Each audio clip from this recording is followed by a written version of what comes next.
नमस्कार आप सभी को। सीक्रेट ऑफ एस्ट्रोलॉजी से आप भली भांति परिचित हैं। अंधविश्वास को दूर रखते हुए और ज्योतिष के सिद्धांतों पर आधारित इस चैनल के माध्यम से आपको ज्योतिष की गहराई, रहस्य और सच का ज्ञान प्राप्त होता है, जो कि आपको आज तक कहीं से प्राप्त ही नहीं हुआ होगा। क्योंकि ज्योतिष में तो आप देखेंगे केवल अंधविश्वास और टोटके आदि ही बताए जाते हैं, जो कि बाजार में प्रचलित भी हैं। इसलिए आप किसी ऐसे व्यक्ति से ही ज्योतिष का अध्ययन करें जो ज्योतिष का सच बताए, टोटके और अंधविश्वास ना बताए। तो इसी के साथ हम ज्योतिष की गहराई को समझने का प्रयास करते हैं और आज हम नक्षत्रों को पढ़ेंगे। पिछली कक्षा में हमने नक्षत्र को जाना, ग्रहों को जाना, राशि और भाव को जाना। आज हम थोड़ा नक्षत्र का विस्तार ले लेते हैं कि नक्षत्र क्या है और वो ब्रह्मांड में किस प्रकार फैले हुए हैं। तो हमने ये एक चित्र बनाया हुआ है, इसके सहयोग से हम आज नक्षत्र को समझेंगे।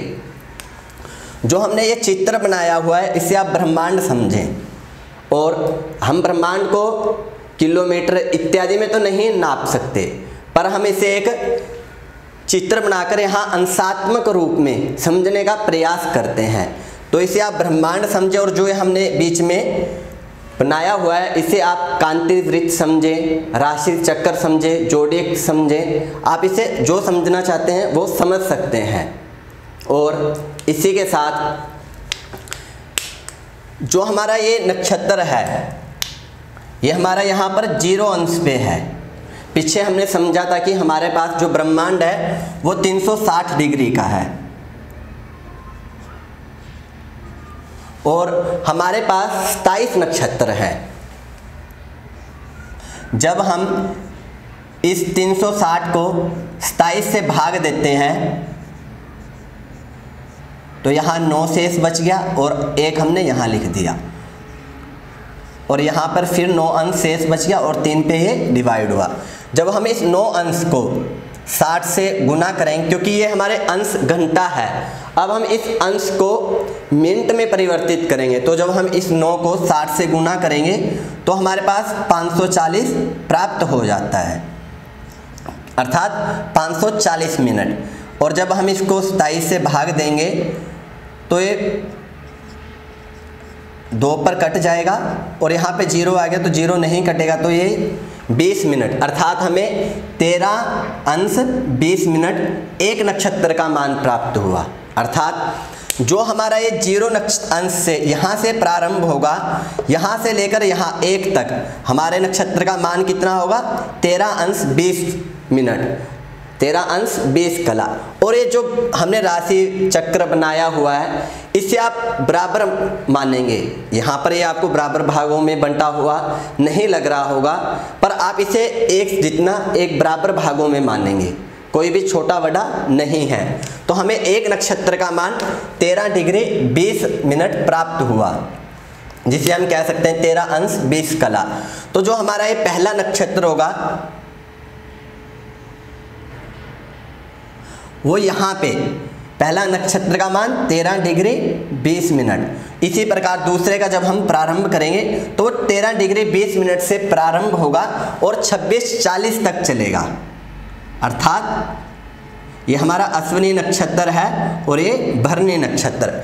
इसी प्रकार जब ये इस पूरे वृत्ताकार पर घूम लेगा तो जब ये लास्ट में आएगा तो ये यहाँ 360 डिग्री, अर्थात फिर यहाँ से ये 0 से प्रारंभ हो जाएगा कि ये हमारा जो वृत्ताकार है, हमने इसे ब्रह्मांड में समझा, तो ये हमारा 360 पे आकर फिर 0 पे समापन हो जाएगा। फिर हमारा यहाँ से ये 13 डिग्री 20 मिनट प्रारंभ हो जाएगा। अब इसे हम यहाँ नक्षत्र में समझ लेते हैं कि जो हमने लिखा हुआ है कि एक नक्षत्र का मान कितना होता है। एक नक्षत्र का मान हमने जाना 13 डिग्री 20 मिनट, ये हमारा एक नक्षत्र का मान है। तो जब हम पहले नक्षत्र अश्विनी नक्षत्र की बात करेंगे तो वो 0 से प्रारंभ होगा, 0 डिग्री से, अर्थात 0 अंश से प्रारंभ हुआ 13 अंश 20 मिनट तक, अर्थात 20 कला तक हमारा एक नक्षत्र अश्विनी है। और जो हमारा भरणी नक्षत्र है वो 13 अंश 20 मिनट से प्रारंभ होगा और 26 अंश 40 कला तक रहेगा, अर्थात 26 डिग्री 40 तक। और जो हमारा ये तीसरा नक्षत्र है वो 26-40 से प्रारंभ होगा और 40 तक चलेगा। और फिर हमारा जो चौथा रोहिणी नक्षत्र आएगा वो 40 डिग्री से प्रारंभ होगा और 53 डिग्री 20 मिनट तक हमारे रोहिणी नक्षत्र का मान होगा। और जो हमारा फिर मृगशिरा पांचवा नक्षत्र होगा वो 53 डिग्री 20 मिनट पर प्रारंभ होगा और 66 डिग्री 40 मिनट तक मृगशिरा नक्षत्र का मान रहेगा। उसके बाद हमारा आद्रा नक्षत्र है जो वो 66 डिग्री 40 मिनट से प्रारंभ होगा और 80 डिग्री तक उसका मान रहेगा। और पुनर्वसु का मान 80 डिग्री से प्रारंभ होगा और 93 डिग्री 20 मिनट तक पुनर्वसु का मान होगा। और जो हमारा पुष्य नक्षत्र है वो 93 डिग्री से प्रारंभ होगा और 93 डिग्री 20 मिनट से प्रारंभ होगा और 106 डिग्री 40 मिनट तक हमारा पुष्य नक्षत्र का मान रहेगा। और जो ये आश्लेषा नक्षत्र होगा ये 106 डिग्री 40 मिनट से प्रारंभ होगा और 120 डिग्री तक इसका मान होगा। ये हमने यहाँ पे इसे नक्षत्रों का मान भी समझ लिया। अब आप सोच रहे होंगे कि हम एक साथ भी तो 27 नक्षत्र को बता सकते थे, हमने ये 9 नक्षत्र करके ही क्यों बता रहे हैं? तो वो हम इसलिए बता रहे हैं कि आपको समझने में कोई कंफ्यूज ना हो, आप बहुत ही सरल तरीके से आसानी से इसे समझ सकें। क्योंकि जहाँ पे हमारा 120 डिग्री समापन हो रहा है तो वहीं से जब हम प्रारंभ करेंगे तो वो 120 डिग्री से प्रारंभ होगा। तो जैसे पहले नक्षत्र का स्वामी केतु होगा तो 9वें नक्षत्र का स्वामी बुध होगा, तो वो फिर केतु से प्रारंभ होगा। तो अभी हम इसे भी समझा देते हैं।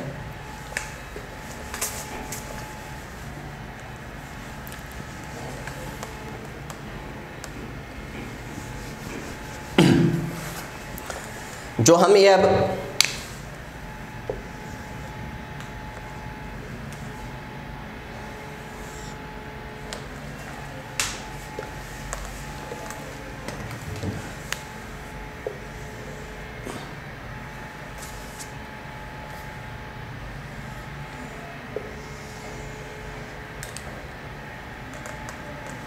इसे आप बराबर गोल मानिएगा, ये बिल्कुल गोल है, हमसे गोल नहीं बन पाया पर आप इसे गोल मानिएगा। अभी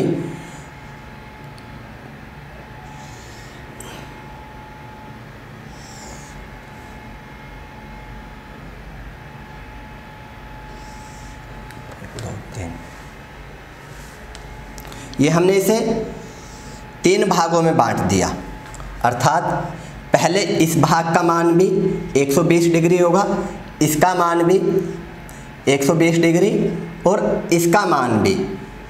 आप इसे बिल्कुल बराबर मानिएगा, हमने बराबर नहीं लिख पाए हम तो, पर ये बराबर है, बिल्कुल गोल है, हर तीनों भागों का एक जितना मान है।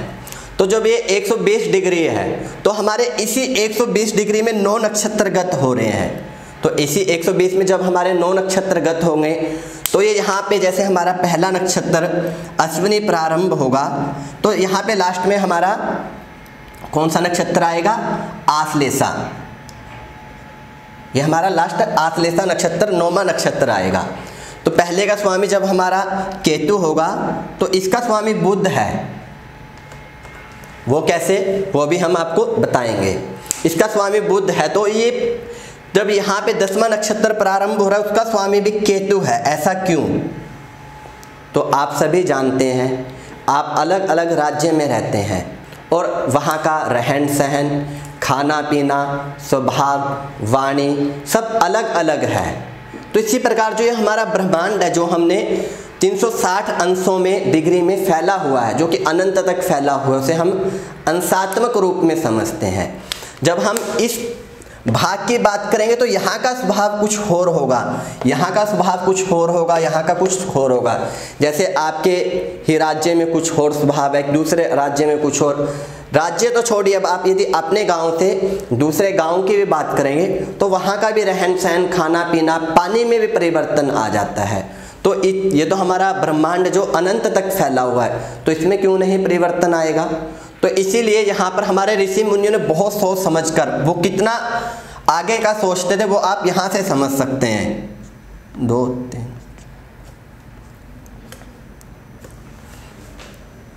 ये हमारा पहला नक्षत्र अश्विनी हुआ, तो इसका मान हमें 13 डिग्री 20 मिनट प्राप्त हुआ।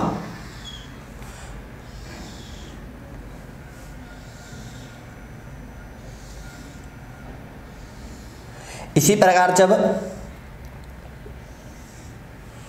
अश्विनी का 13 डिग्री 20 मिनट प्राप्त हुआ और ये भरनी का मान हमारा कहाँ से, ये 13 डिग्री से प्रारंभ हुआ और 13 डिग्री 20 मिनट से, और 26 डिग्री 40 तक ये इसका मान रहा, 26 डिग्री 40 मिनट तक। इसी प्रकार अश्विनी, भरणी, कृतिका इत्यादि हमारे 9 नक्षत्र यहाँ पर आश्लेषा हो गया। पहले का स्वामी यदि केतु है तो दूसरे का स्वामी यहाँ पर शुक्र है और यहाँ पर बुध है। जब हम यहाँ से 120 से प्रारंभ करेंगे, अर्थात यहाँ पे जो हमारा 10वां नक्षत्र होगा तो उसका स्वामी भी हमें यहाँ केतु मिलेगा, जिसे हम आश्लेषा मगा कहेंगे। 10वां नक्षत्र मगा होगा। और इसी प्रकार जब हमारा ये 18वां नक्षत्र आएगा, जिसे हम ज्येष्ठा कहेंगे, उसका स्वामी भी हमें बुध मिलेगा। और जब हम यहाँ से 19वें नक्षत्र की बात करेंगे तो उसका स्वामी भी हमें कौन मिलेगा, जो कि मूल नक्षत्र होगा, उसका स्वामी भी हमें केतु मिलेगा। और जब यहाँ पे आकर हम 27वें नक्षत्र की बात करेंगे तो वो होगा रोहिणी,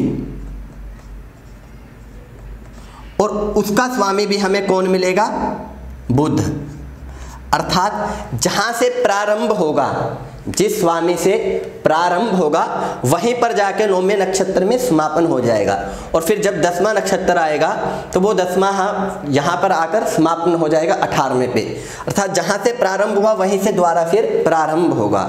इसीलिए हम आपको इसे 9 नक्षत्र में समझा रहे हैं कि आपको समझने में भी आसानी रहे और आप किसी कंफ्यूज में ना रहें, आप किसी भी भ्रम में ना पड़े, आप बहुत आसानी से सरल तरीके से समझ जाएं। आप यहाँ पे ये बराबर नहीं है पर इन्हें आप बराबर समझिएगा। ये जो हमने ब्रह्मांड का गोलाकार चित्र बनाया है ये सब 120 डिग्री का है और सबका मान यहाँ पर हर एक भाग का, जो हमने ये एक भाग बनाया है, अर्थात इतना जो हमने ये बनाया है, या आप इसे नक्षत्र मानिए, और प्रत्येक नक्षत्र का मान 13 डिग्री 20 मिनट है। अर्थात पहला नक्षत्र यदि अश्विनी है उसका मान 13 डिग्री 20 मिनट है, तो दूसरे नक्षत्र का मान भी 13 डिग्री 20 मिनट है। जहाँ पर हमारा पहला नक्षत्र समापन हो रहा है वहीं से हमारा दूसरा नक्षत्र प्रारंभ होगा। तो इस प्रकार आप इस नक्षत्र को ब्रह्मांड में समझ सकते हैं।